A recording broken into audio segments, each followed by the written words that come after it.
தெய்வத்தின் குரல் முதல் பாகம் பொதுவான தர்மங்கள் கோபம். காமம் குரோதம் என்று சேர்த்து சொல்வது வழக்கம். காமம் என்பது ஆசை, குரோதம் என்பதுதான் கோபம், ஆத்திரம், துவேஷம் இவை எல்லாம் ஆகும். மனிதனை பாபத்தில் தள்ளுபவை காமமும் குரோதமுமே என்று கிருஷ்ண பரமாத்மா கீதையில் சொல்லியிருக்கிறார். ஒரு வஸ்துவிடம் ஆசை உண்டாகிவிட்டால் அதை தவறான வழியிலாவது அடைய முயல்கிறோம். இப்படியாக காமம் என்பது நம்மை பாவத்தில் தள்ளுகிறது. அது நமக்கு பெரிய சத்ரு. அதே போன்ற இன்னொரு சத்ருவே கோபம். நாம் ஆசைப்படுகிற வஸ்து கிடைக்காத பொழுது இதற்கு தடையாக இருந்தவர்கள் மீது அல்லது தடை என்று நாம் நினைத்தவர்கள் மீது கோபம் வருகிறது. அதாவது நிறைவேறாத காமமே கோபம் என்று பெயர் கொள்கிறது. ரப்பர் பந்தை சுவரில் எறிகிறோம். அது எதிர்த்து கொண்டு நம்மிடமே திரும்பி வருகிறது. எரியப்படும் பந்து காமம். அதே பந்து திரும்பி வருகிற போது கோபமாகிறது. திரும்பி வருகிற பந்து நம்மையே தாக்குகிறது. அப்படியே தான் நம்முடைய கோபத்தால் பிறரை தாக்குவதாக நினைத்தாலும் அது நம்மையே தான் அதிகம் தாக்குகிறது. கோபத்தில் நம் உடம்பெல்லாம் ஆடிப்போகிறது. நம் தேகம், மனசு இரண்டுக்கும் கோபத்தினால் பெரிய கிளேசம் உண்டாக்கி கொள்கிறோம். நாம் ரௌத்ராகாரமாக சத்தம் போடும்போது நம்மை யாரேனும் போட்டோ பிடித்து அப்புறம் நம்மிடம் காட்டினால் போதும், கோபாவேசத்தில் நம்மை நாமே எத்தனை கோரமாக்கிக் கொள்கிறோம் என்று புரிந்து கொண்டு வெட்கப்படுகிறோம். சாதாரணமாக மனிதர்களுக்கும் பிராணிகளுக்கும் வயிற்றுக்கு ஆகாரம் கொடுத்தால் அப்போதைக்கு பசி அடங்குகிறது. அடுத்த வேளை மறுபடியும் பசி ஏற்படுகிறது.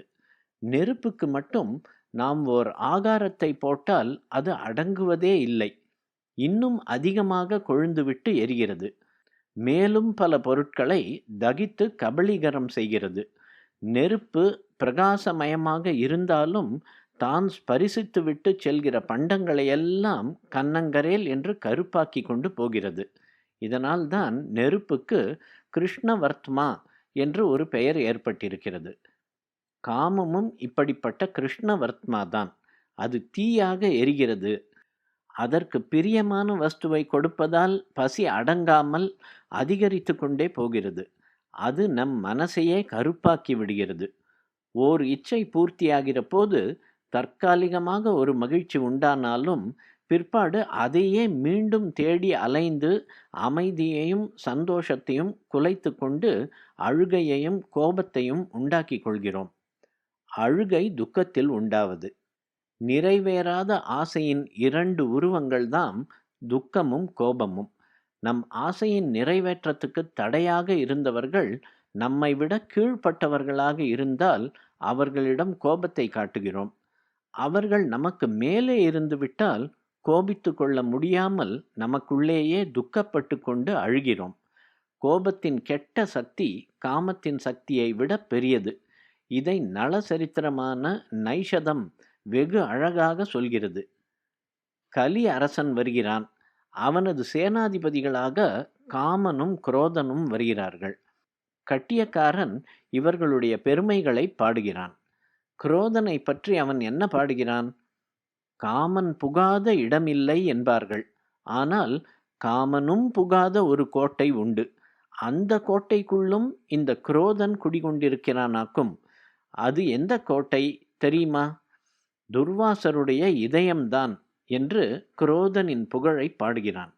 காமமே அறியாத துர்வாச மகரிஷியும் கோபத்துக்கு ஆளானவர் என்று தாத்பரியம். நாம் இந்த மகாபாவியான குரோதனிடம் ரொம்பவும் ஜாக்கிரதையாக இருக்க வேண்டும். கொஞ்சம் யோசித்து பார்த்தாலும் நமக்கே தெரியும், யாரையும் கோபித்து கொண்டு சத்தம் போட நமக்கு சிறிதும் யோக்கியதை இல்லை என்றும், யாரை நாம் கோபித்து கொள்கிறோமோ அவர்கள் செய்கிற தவறுகளை, அதைவிட பெரிய தவறுகளை கூட செய்தவர் நாம் என்பதும் நம் அந்தராத்மாவுக்கு தெரியும்.